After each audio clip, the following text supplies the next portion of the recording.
자, 오늘은 두 부류의 사람들이라고 하는 제목으로 은혜의 시간을 좀 나누어 보고자 합니다.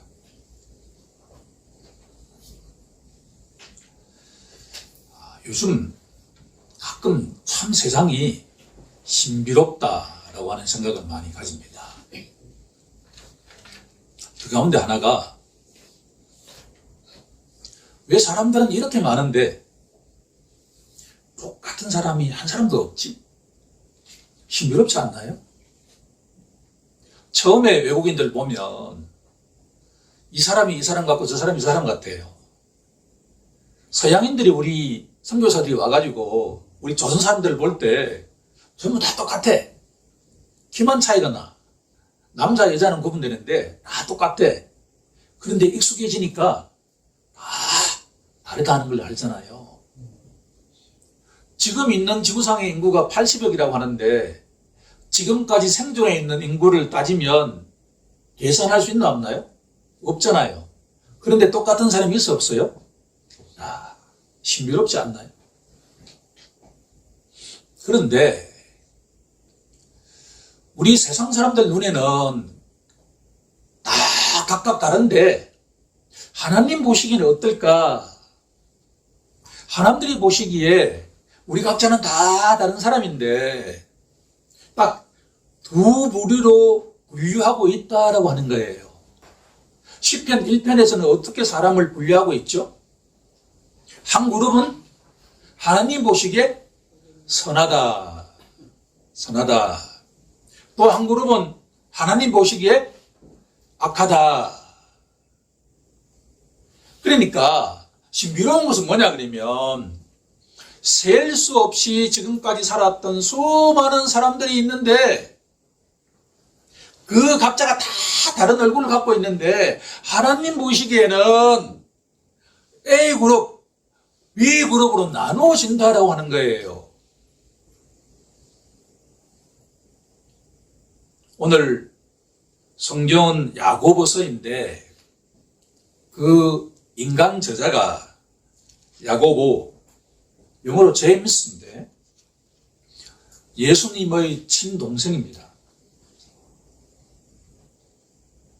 우리가 복음서를 읽어보면 예수님의 친동생이 예수님께서 십자가에서 돌아가시기 전에는 믿음을 가졌다라는 내용이 없어요. 그것도 그렇듯이 어느 날 같이 모욕도 하고 같이 밥도 먹고 같이 잠도 자고 그렇게 했던 형이 메시아다라고 하면 믿을까요? 안 믿을까요? 믿는 게 이상하죠. 믿는 게 이상하지. 아니 그 형이 내하고 같이 잠도 자고 이렇게 포옹도 하고 했는데 하나님이라고? 제정신이에요 그게. 이 세상에는 A그룹은 지혜로운 자예요. B그룹은 어리석은 자예요. 이 세상에 물어보면 어리석은 자가 되기를 원하는 사람이 있을까요? 한 사람도 없죠. 그런데 이 세상의 대부분은 원래 다 어리석은 자였다라고 하는 거예요. 예수님의 친동생인 야고보도 어리석은 자였다라고 하는 거예요. 지혜로운 자와 어리석은 자의 구분 기준이 있을 거 아니에요. 그렇죠? 하나님은 지혜로운 자가 누구일까? 어리석은 자가 누구일까? 라고 질문한다면 지혜의 기준은 지식을 많이 알고 적게 알고의 차이가 아니라 여호와를 경외하느냐 세상의 사람들을 경외하느냐에 달려있다라고 하는 거예요. 지식까지의 출발이 뭐냐 그러면 하나님 보시기에 하나뿐인 살아계시고 참되신 하나님을 경외하는 자를 지혜로운 자다. 하나님을 모르고 살아가는 자를 뭐라고 한다는 거예요? 예수님의 동생이지만 뭐예요? 어리석은 자다. 전에는 야고보가 어리석은 자였는데 어느 순간부터 예수님이, 자기 친형인 예수님이 누구라는 걸 깨닫게 되었다는 거예요. 아, 메시아다라고 하는 것을 깨닫게 되었다라고 하는 거예요. 이 야고보서의 이 본문은 많은 설교를 함으로써 잘 아는 것처럼 착시 현상이 일어나긴 하지만 이 본문을 둘러싸고 있는 핵심 내용은 뭐냐 그러면 누가 지혜로운 자인가, 누가 어리석은 자인가에 대한 이야기다, 그런 이야기예요. 우리 다 함께 본문 야고보서 4장 13절을 한번 읽어볼까요? 합독해 보겠습니다. 시작. 들으라, 너희 중에 말하기를 오늘이나 내일이나 우리가 어떤 도시에 가서 거기서 1년을 머물며 장사하여 이익을 보리라 하는 자들아. 들으라, 어떤 자들아, 이런 이야기예요. 5장 1절에도 뭐가 나오죠? 들으라, 누구에게? 부유한 자들아. 그런데 13절을 읽으면 문제될 게 있나 없나요? 제가 읽으면 문제될 게 없어요. 아니, 우리가 누군가가 오늘 내일 이런저런 계획을 세워가지고 어떤 도시에 가가지고 피자집을 열어가지고 내가 우리 가정을 위해서 이렇게 도움을 받겠다 라고 계획을 세우고 행동하는 게 뭐가 문제가 있냐 말이에요. 그렇지 않나요? 여러분 주위에 있는 이 사람들에게 이 구절을 읽어보고 이 구절이 옳은가요 틀린가요 한번 물어보세요. 100이면 100 다 문제가 없다 하죠. 우리 삶이 이래요. 이래 살아가지 않나요? 그렇죠. 그런데 성경 말씀을 가만히 이렇게 들어보면 여기에 뭔가 맥락이 있어. 맥락이. 똑같이 피자집을 열 수 있는데 하나님을 경외하면서 여는 자가 있고 하나님을 전혀 무시하고 하나님이 어디 있어? 아니 내가 피자집을 여는데 내 돈 가지고 내가 여는데 이런 두 그룹이 있다라고 하는 거예요. 오케이? A 그룹을 하나님은 어떤 자라고 이야기하죠? 지혜로운 자라고 한다는 거예요. B 그룹은 하나님 없이 피자집을 여는 그런 사람들을 하나님은 어리석은 자다라고 한다는 이야기예요. 전에는 야고보는 어리석은 자였어.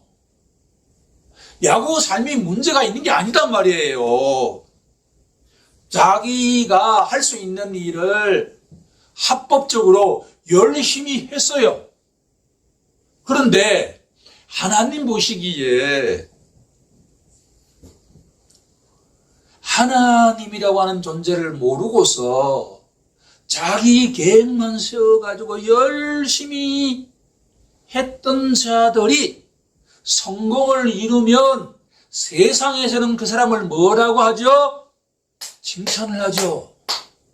특히나 갑부가 되었다고 한다면 요즘 서민 갑부 그런 거 제가 가끔 보는데 참 열심히 살더라고요.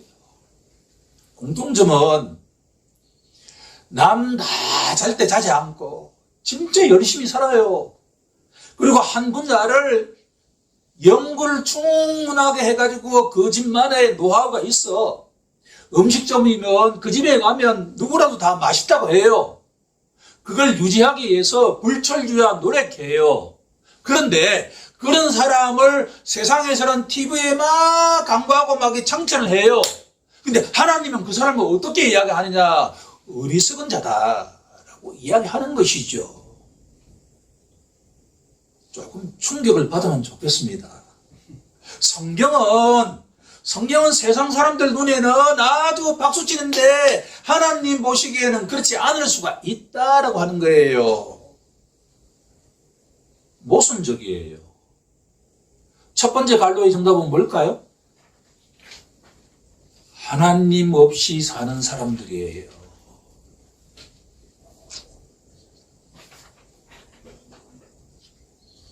우리 눈에 보이지 않지만 이 천지 만물을 창조하시고 보호하시고 통치하시는 하나님은 항상 우리와 함께 하시는 이마누엘 하나님이세요.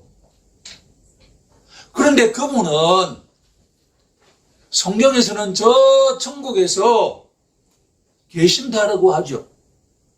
하나님은 초월적인 존재인 동시에 하나님은 내재적인 존재세요. 일반적인 인격체는 걸 수가 없는데 여기 있으면서 어떻게 저 천국에 있을 수 있냐 말이에요. 여기 있으면서 어떻게 저 수원에 있을 수가 있냐 말이에요. 그런데 하나님은 가능하다라고 하는 거예요. 우리의 지성적으로는 불가능하지만 하나님은 저 천국에 계시는 동시에 하나님은 어디에? 우리 마음속에 계시는 분이다라고 하는 거예요.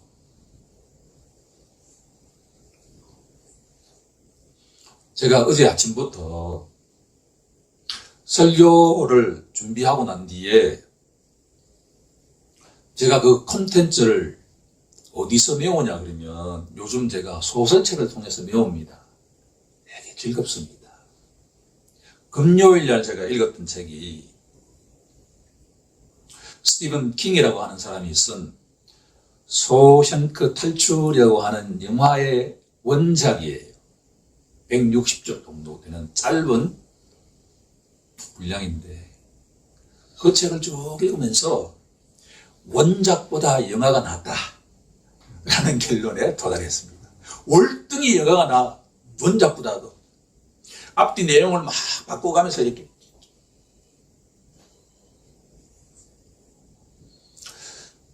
토요일 날 아침부터 읽기 시작한 책이 있는데 이 책이 바로 제목이 뭐죠? 레미제라블. 우리가 책은 안 읽어봤는데 제목은 너무나 익숙해요. 그런데 이 제목의 뜻이 뭡니까? 라고 물으면 아무도 몰라. 레 미제라블이에요. The poor ones. 번역하면 뭐죠? 가난한 사람들. The miserables. 불행한 사람들이라고 하는 뜻이에요. 레 미제라블.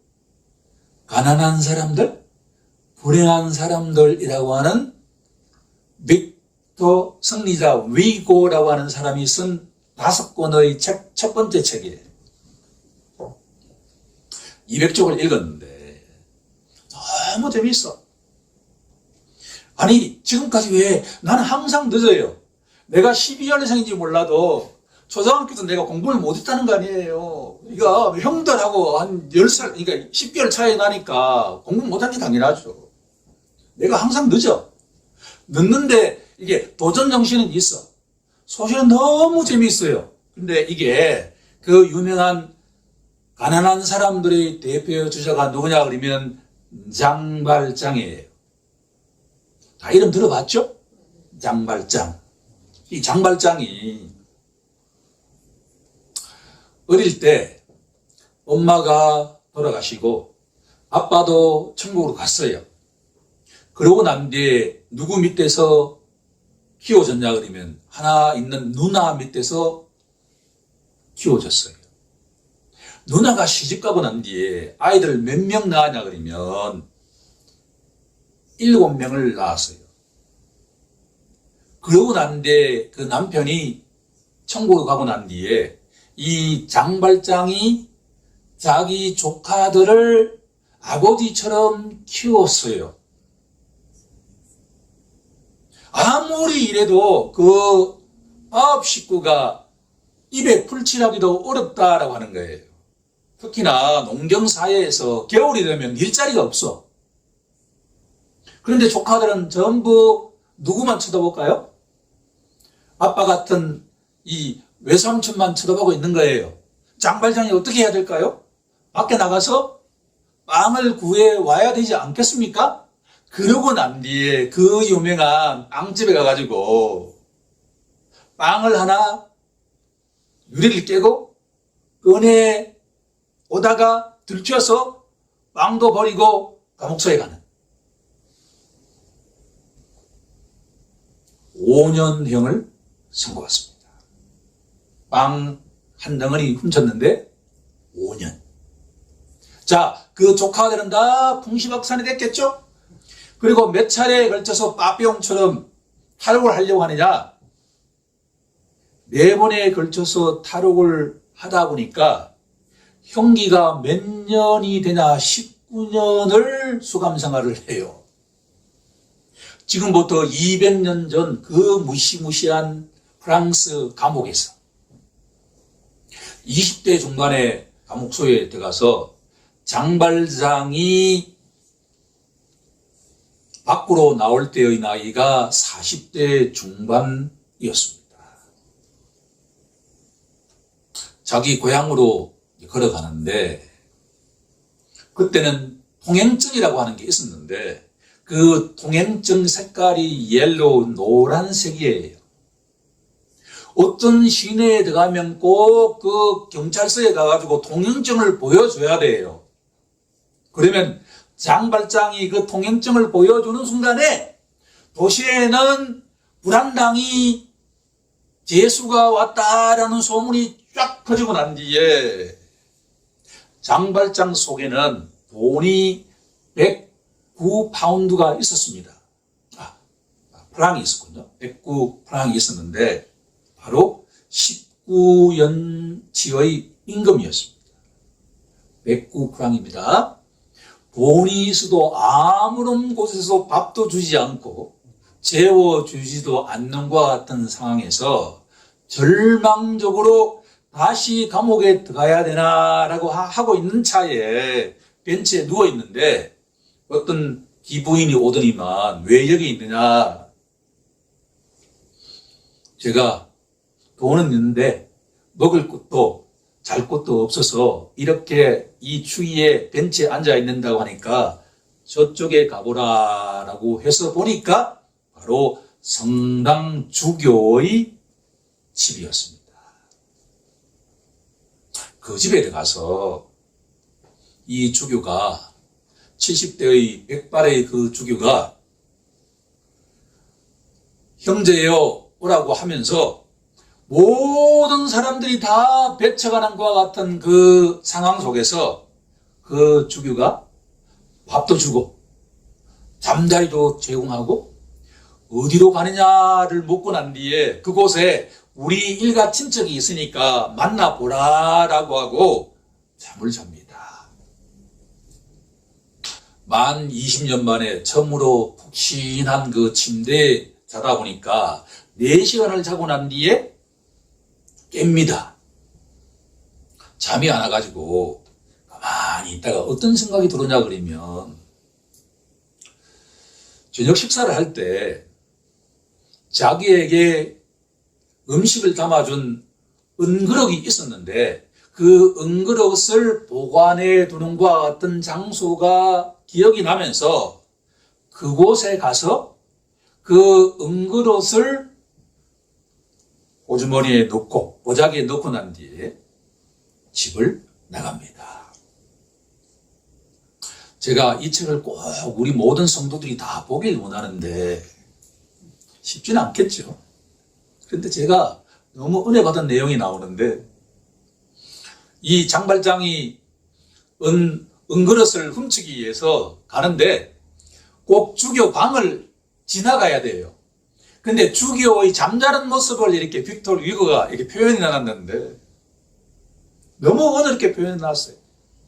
달빛이 비치는데 그 외부에 있는 달빛과 주교 그 안에 있는 빛이 서로 조응해가지고 그 얼굴에서 광채가 났다라는 이야기를 읽고 제가 이런 기도했습니다. 혹시 우리 아내가 내 얼굴을 볼 때 밤에 이 주교처럼 빛나는 것과 같은 축복이 있게 해주옵소서라고 기도를 했습니다. 그런데 밖에 나가자마자 경찰에게 붙잡혀가지고 그 속에 찾아보니까 은그릇이 나왔어요. 그런데 그 은그릇의 가격이 어느 정도냐 하면 200프랑이 된단 말이에요. 아까 19년치의 임금이 얼마라고 했죠? 109프랑이었잖아요. 그렇죠. 200프랑이면 바로 40년 정도 제술해서 일을 해야만 벌 수 있는 돈이에요. 당연히 그러니까 탐심이 생겼겠죠. 그래서 경찰들이 장발장을 붙들고 주교한테 옵니다. 그랬더니만 이 주교가 뭐라고 말하냐 그러면, 형제요, 왜 이 은초 때도 내가 주었는데 왜 이것은 안 가져갔냐라고 은초 때까지 줍니다.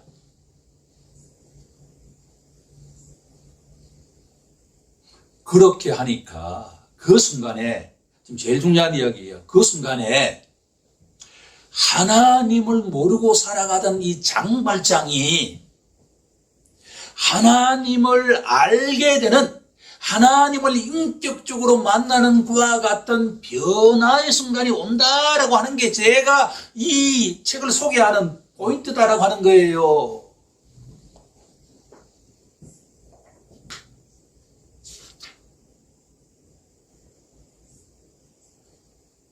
제가 한 구절 읽어드리겠습니다.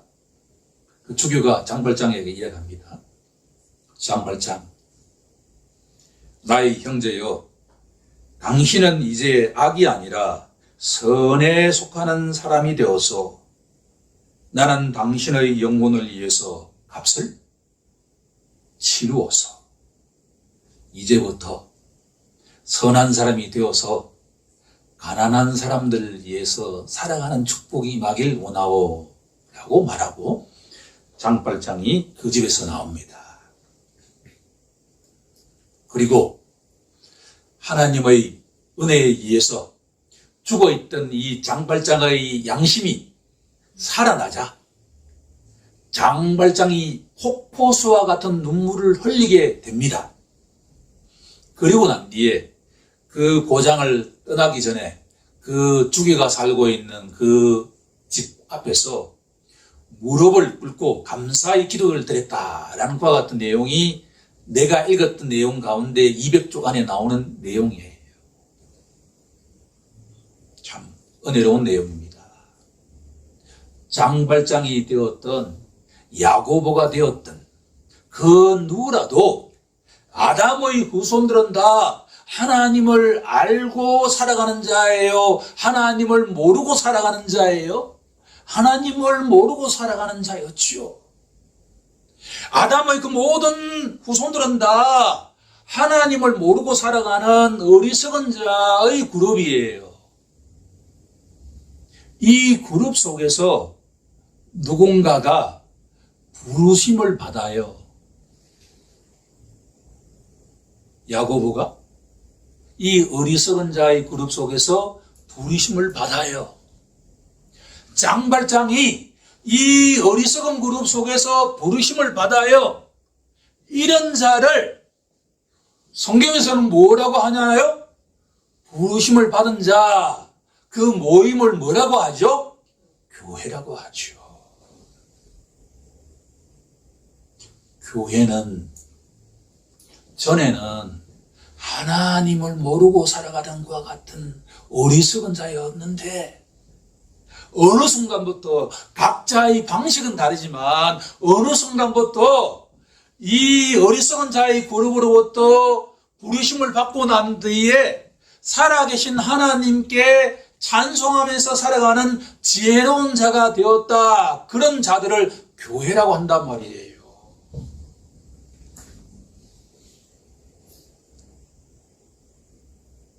어제 저녁에 이 장발장을 읽으면서 장발장이 몇 살 때 감옥에 들어갔다 그랬죠? 20대 중반에. 나올 때가 언제였죠? 40대 중반에. 제가 예수 믿은 게 40대 중반입니다. 그래서 제가 바로 누구다라고 결론을 내렸을까요? 내가 장발장이다 라고 결론을 내렸죠. 우리는 또 다른 장발장이다. 현실의 법이 너무나 가혹해서 빵 한 덩어리 때문에 19년의 감옥 생활을 해야 했다면, 우리가 지난 시간 동안에 저지른 모든 죄값을 받으려고 한다 그러면 아무리 우리가 오래 살아도 그 죄값을 다 갚을 수 있을까요? 없을까요? 없다. 불가능하다. 이 미리엘이라고 하는 이 주교의 이름이 미리엘입니다. 미리엘.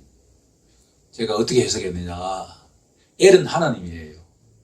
하나님이 미리 선택해 놓은 주교예요.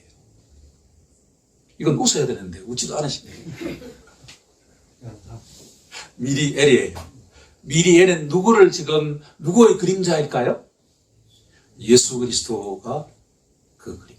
예수 그리스도의 그림자죠. 미리엘을 통해서 장발장은 누구를 만난 거죠? 예수님을 만난 거죠. 자, 첫 번째 갈로의 정답은 이제 하나님입니다. 전에는 우리가 하나님 없이 살아가던 자였다면 이제는 하나님을 인격적으로 만나서 그분과 동행하면서 살아가는 지혜로운 자. 그 자들이 바로 교회다라고 하는 겁니다. 자, 두 번째 내용은 뭐냐 그러면 14절에 보면 이런 내용이 나오죠. 내일 일을 너희가 알지 못하는도다. 너희 생명이 무엇이냐? 너희는 잠깐 보이다가 없어지는 뭐라고 되어 있죠?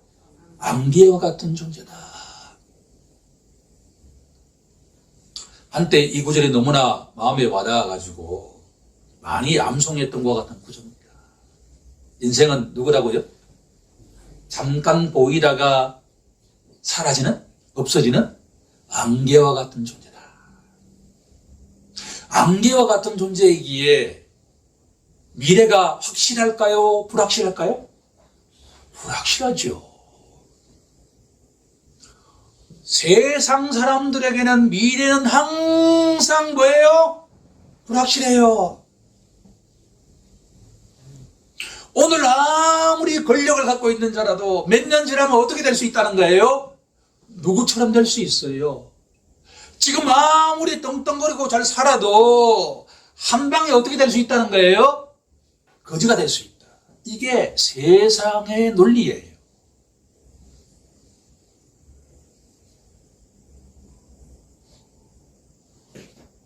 그런데 전에는 하나님을 모르던 어리석은 자였는데 이제는 하나님을 알고 그분과 인격적으로 살아가는 지혜로운 자에게는 미래는 불확실할까요? 성경은 뭐라고 답하죠? 미래가 확실하다라고 답하죠. 오늘 우리 모두에게 예수를 믿고 의지하는 자의 미래는 확실하다라고 하는 거예요.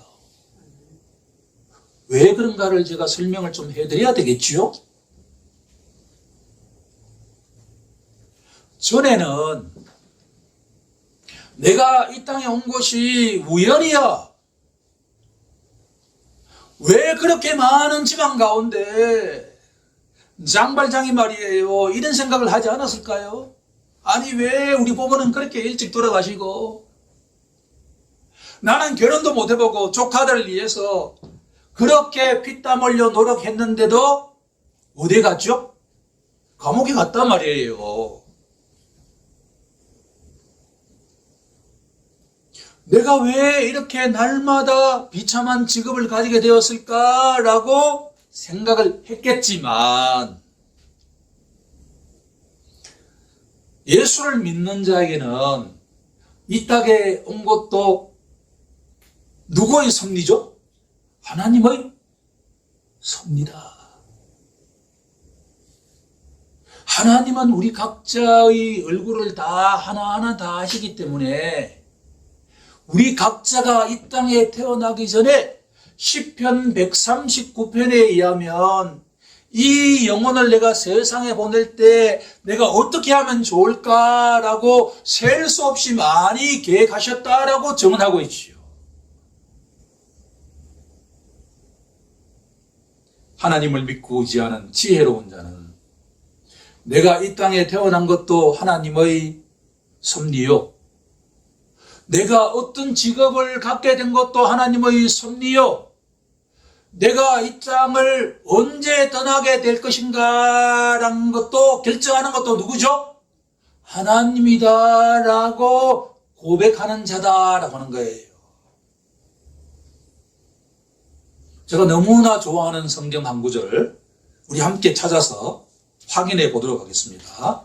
로마서 11장 36절 말씀입니다.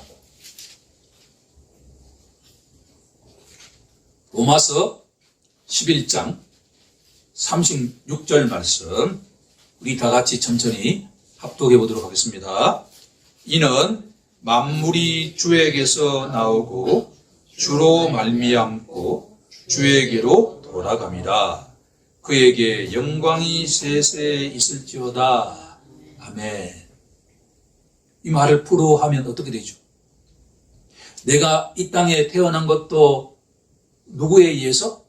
하나님의 섭리에 의해서 이 땅에 왔고, 내가 이 땅에서 어떠한 직업을 가지고 어디에서 생활할 것인가도 누구에 의해서? 하나님의 섭리에 의해서 인도함을 받게 되고, 최종적으로 우리는 이 땅을 떠나가게 되는 것도 누구에 의해서? 하나님에 의해서 결정이 된다라고 하는 것을 믿는 자가 바로 교회의 성도들이다라고 하는 거예요. 물론 오늘 오후에 우리 삶에 어떤 일이 일어날지 우리가 알아요? 몰라요? 모르지만 우리의 삶은 그럼 누구로부터 이 땅에 태어났다? 하나님으로부터. 이 땅을 떠나는 것도 누구에 의해서? 하나님에 의해서. 이 땅에서 어떻게 살아가는 것도 다 누구의 섭니다? 하나님에 의해서 결정이 된다라고 믿기에 우리는 미래가 불확실해요? 확실해요? 확실하다고 믿는 자들이다라고 하는 거예요.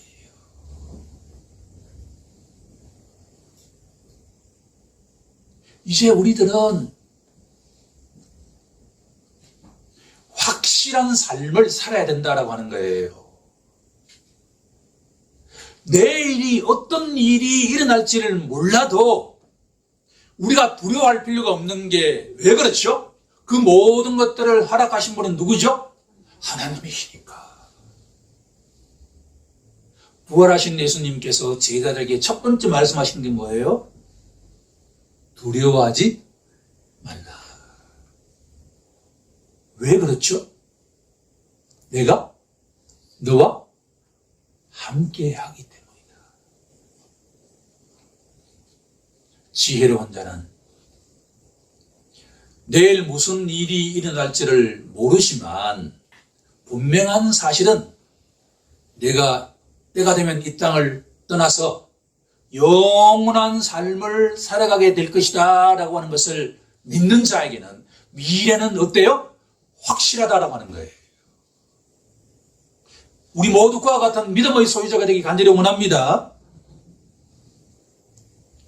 두 번째 갈로의 정답은 불확실이지만 세상의 사람들에게는 미래가 불확실하지만 우리는 뭐예요? 미래가 어때요? 확실하다. 이제 세 번째.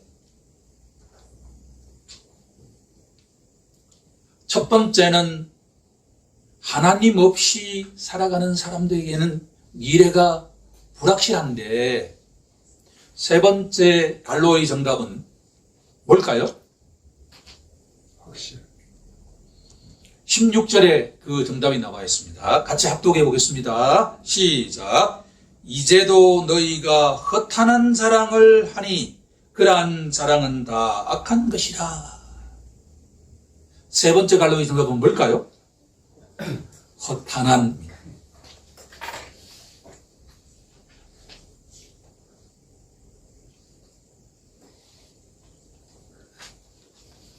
우리 교회의 관행이 되어 있는데 어떤 성경의 본문 가운데 세 가지의 주제 단어를 딱 끄집어내는 거예요. 저에겐 너무 쉬워요. 이 보이니까. 그리고 세 가지를 내가 논리적으로 쫙 이어가면 돼. 설교 준비하는 게 다른 게 아니에요. 이 세 가지는 다 그러니까 하나님 없이 살아가는 자들, 미래가 불확실한 삶을 살아가는 자들은 어떤 사람들이란 거예요? 허탄한 삶을 살아가는 자들이다. 허탄한 삶을.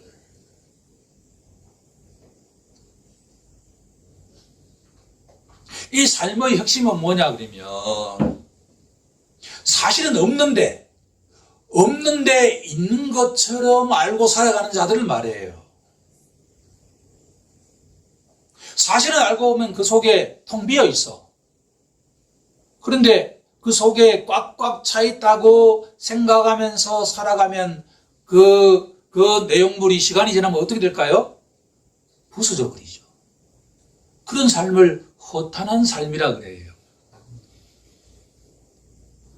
예수님께서는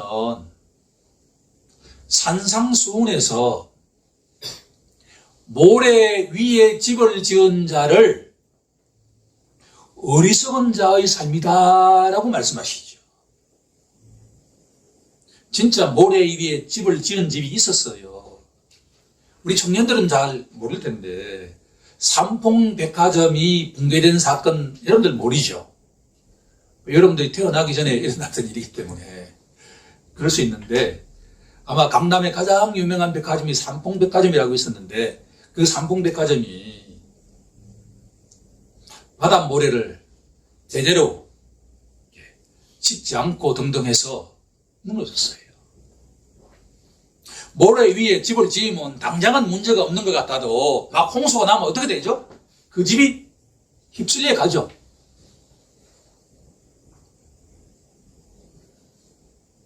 지혜로운 자는 반석 위에 집을 짓는 자다. 반석이 뭘까요? 우리에게 반석은 뭘 상징할까요? 예수 그리스도 위에 집을 짓는 자만이 어떠한 홍수가 일어난다 하더라도 어떠한 지진이 일어난다 하더라도 절대 우리의 집은 흔들리지 아니한다라고.